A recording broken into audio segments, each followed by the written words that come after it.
81 વર્ષના દાદીમાનું અવસાન થાય છે. બે દીકરાઓ, પણ બેમાંથી એકની આંખમાં આંસુડા નથી, અને એક બાજુ મૃત માનું સબ પડેલું છે, અને આ બાજુ બે છોકરાઓ ચર્ચા કરવા માંડ્યા છે કે માની કેટલી કેટલી મૂડી હતી, કોના નામે જમીન છે, કઈ બેંકમાં ખાતું છે ને કેટલા રૂપિયા છે. આવી બધી ચર્ચાઓ મરેલી માના શરીર પાસે બેસી અને જણેલા બે દીકરાઓએ વાત ચાલુ કરી. અને આ વાતને સાંભળી 17 વર્ષનો દીકરાનો દીકરો, નામ હતું અમન, બધું સાંભળી રહ્યો. એની આંખમાં દળદળ દળદળ આંસુડાઓ ચાલ્યા ગયા. એ 17-18 વર્ષના યુવાનને એમ થયું કે આ ઘરમાં દાદીમાનો મૃતદેહ નથી પડ્યો, અહીંયા માણસાઈનો મૃતદેહ પડેલો છે. અહીંયા માણસાઈ મરી પરવારી છે કે જ્યાં એની માં મરેલી છે, અને ત્યાં આ બે એના છોકરાઓ એના રૂપિયા માટે, એના પૈસા માટે અહીંયા ચર્ચા કરે છે, દલીલ કરે છે. છોકરો બહુ રેડો. દાદીમાં છેલ્લા 10 વર્ષથી આ જ ઘરમાં હતા, અને દાદા જ્યાં સુધી જીવતા હતા ત્યાં સુધી એનું થોડું આદર સન્માન વગેરે હતું. પણ જેવા દાદાની ગેરહાજરી થઈ એટલે દાદી હવે બોજ બની ગયા. શું કામ?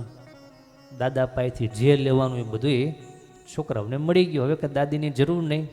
દાદા જીવતા હોય ને દાદીની જો સેવા ન કરે તો દાદો ઊભો રહી જાય તો આપણે જોઈ લઈએ એમ થઈ જાય.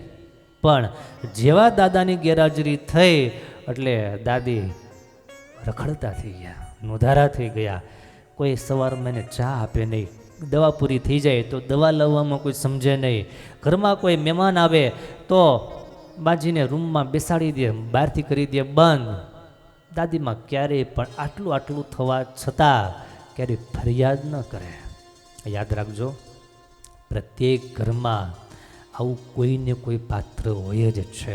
એ બધું પી જવામાં માને, એ બધું સહી લેવામાં માને, એ બધું ઊંડું ઉતારી દેવામાં માને. એને કોઈ દિવસ ઉડકાર બહાર ન કાઢે. હોય છે આવા પાત્ર, અને જાણી લેવા.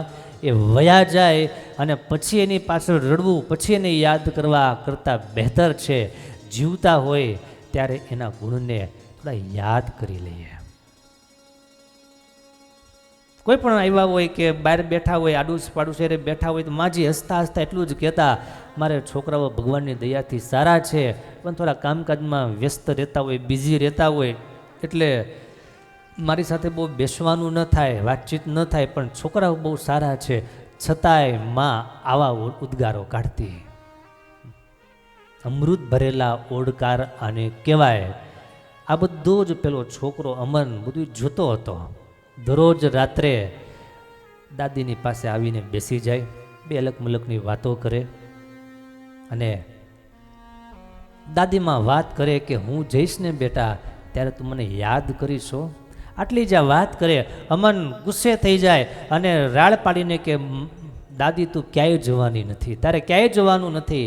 દાદીમાં હસતા, કારણ કે જાણતા હતા કે બેટા બધાને આ લોકમાંથી રિટર્ન ટિકિટ લઈને જ આવ્યા છે અને પાછું જવાનું જ થાય. છોકરો બહુ પ્રેમ કરે, બહુ લાગણી, બહુ જોડાયેલો. મૃત્યુના આગલા દિવસે માજીને ખ્યાલ આવી ગયો કે આવતીકાલે હવે આ શરીરનો કાંઈ નિર્ધાર નહીં.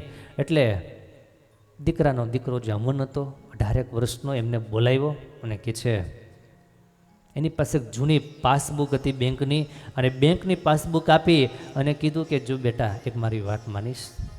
દાદીમાં કહ્યું ને, હું આ લોકમાંથી વિદાય લઈ લઉં અને પછી બધી ક્રિયા પૂર્ણ થઈ જાય પછી તારે આ એક કવર તારે તને આપું, તારે પછી ખોલવાનું છે, તારે પછી ખોલવાનું છે, મારા મૃત્યુ પછી તારે ખોલવાનું છે.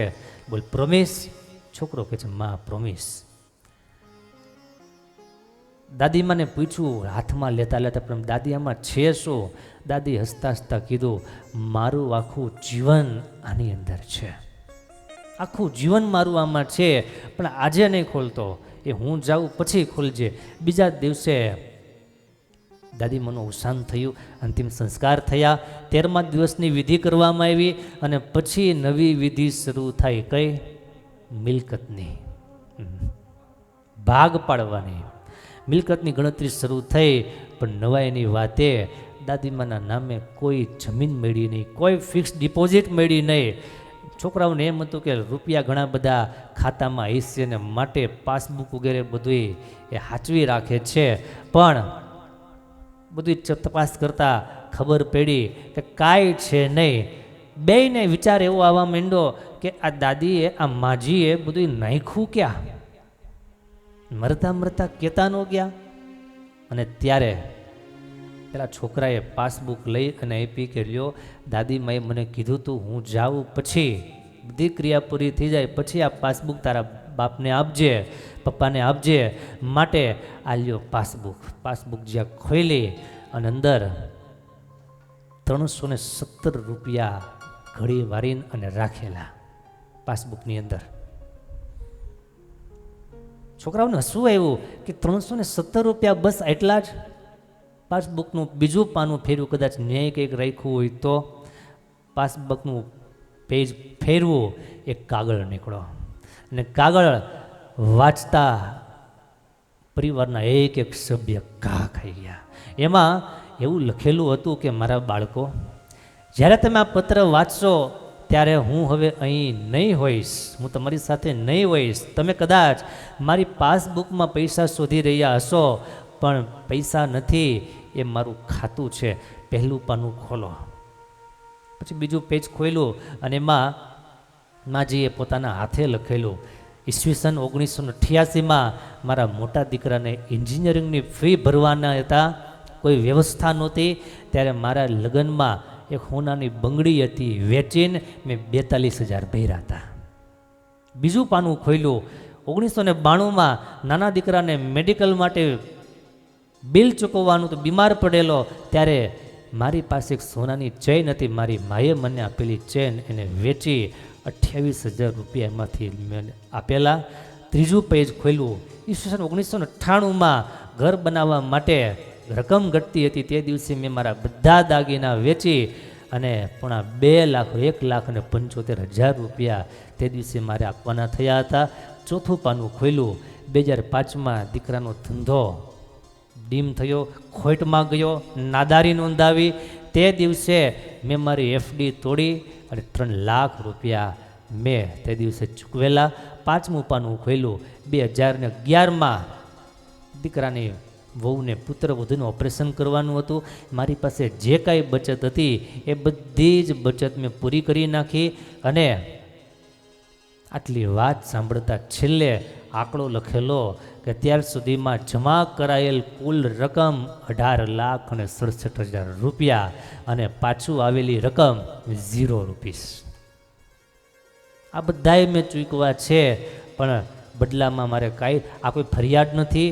એમાં લખે છે, માજી મારા પોતાના બાળકો પાસેથી હિસાબ નથી માગતી, પણ હું એટલું માત્ર લખું છું કે મારા મૃત્યુ પછી જો તમે મારી પાસબુકમાં પૈસા શોધશો, તમને ખબર પડશે તે ક્યાં ક્યાં ગયા.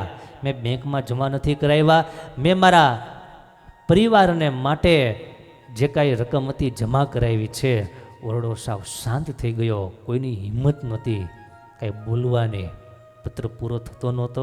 તળિયામાં છેલ્લે લખ્યું હતું કે મારા ખાતામાં હજુ 317 રૂપિયા બાકી છે અને આ પૈસાનો તમે સદુપયોગ કરજો અને દાન ધર્મ કરજો અને મારું સારું થાય એવી પ્રાર્થના કરજો. કદાચ આટલી વાત તમે સાંભળતા રડવું આવતું હશે, પણ હું તમને બધી જ તમારી ભૂલોથી માફી આપી દઉં છું. તમે મારી સાથે કરેલો વ્યવહાર એને હું જરાય ધ્યાનમાં લેતી નથી. ક્ષમા આપું છું, માફી આપું છું, કારણ કે હું એક માં છું. પુત્ર વધુ રડવા લાગી છે, પણ બહુ મોડું થઈ ગયું. હવે તો એના રડવાને સાંભળે તો કોણ સાંભળે? પહેલી વાર બધાને એવો અહેસાસ થયો અને દાદીના ફોટાને બથ ભરી અને બધી ઘરની સ્ત્રીઓ પુરુષો બધા રેડા છે. પણ અબ પછતાએ હોત ક્યાં, જબ ચિડિયા ચૂક ગઈ ખેત. આવા પ્રસંગો આ માત્ર હરિભક્તો વાર્તાઓ નથી હોતી, પણ આમાંથી ઘણું બધું રહસ્ય, ઘણી બધી વાત આજના સમાજને શીખવા મળે છે, આજના સમાજને સમજવા મળે છે. કે ક્યારેક ક્યારેક કડવા ઘૂંટડાઓ પણ પી જવા પડતા હોય છે. જીવનમાં આવતા કડવા ઘૂંટડાઓ આપણે જ પીવા પડશે, એને હવે શિવ પીવા નહીં આવે.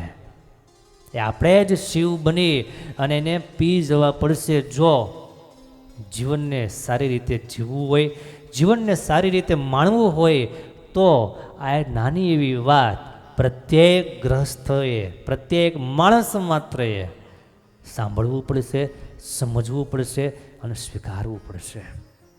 આપણે બધા હજી જીવંત છીએ. આપણી સાથે જે રહેનારાઓ છે એ બધા ઉપર ધ્યાન આપી, એમાં થોડી દ્રષ્ટિ કરી, એને આપણી જે ભૂલો માફ કરી હોય એ ભૂલોને ભગવાનના ભક્તોએ ખાસ યાદ રાખવી જોઈએ, એની ક્ષમાને યાદ રાખવી જોઈએ. કારણ કે એની ક્ષમાએ કરીને જ આપણે શાંતિથી રહી શક્યા છીએ. એની ક્ષમાએ કરીને જ આપણે સૌ કોઈ સ્વસ્થ રહી શકીએ છીએ. આપણની મોટામાં મોટી તકલીફ એ છે, આપણે કોઈને માફી આપી હોય એ આપણને બરાબર યાદ રહે છે, પણ કોઈએ આપણને માફી આપી હોય એ આપણને બીજી ક્ષણે ભૂલાઈ જાય છે. એ આપણને સાવ ભૂલાઈ જાય છે. માટે ભગવાનના ભક્તો ખાસ આ નાની એવી વાત છે, પણ બહુ વિચારવા જેવી અને મનન કરવા જેવી છે. માટે આ કથાના આધારે મેં કોઈ આ ત્રિપત્રીની કથામાં આવા તો કેટલા પ્રસંગો છે, આપણા લાઈવ જીવનમાં ટચ થાય એવા પ્રસંગો છે.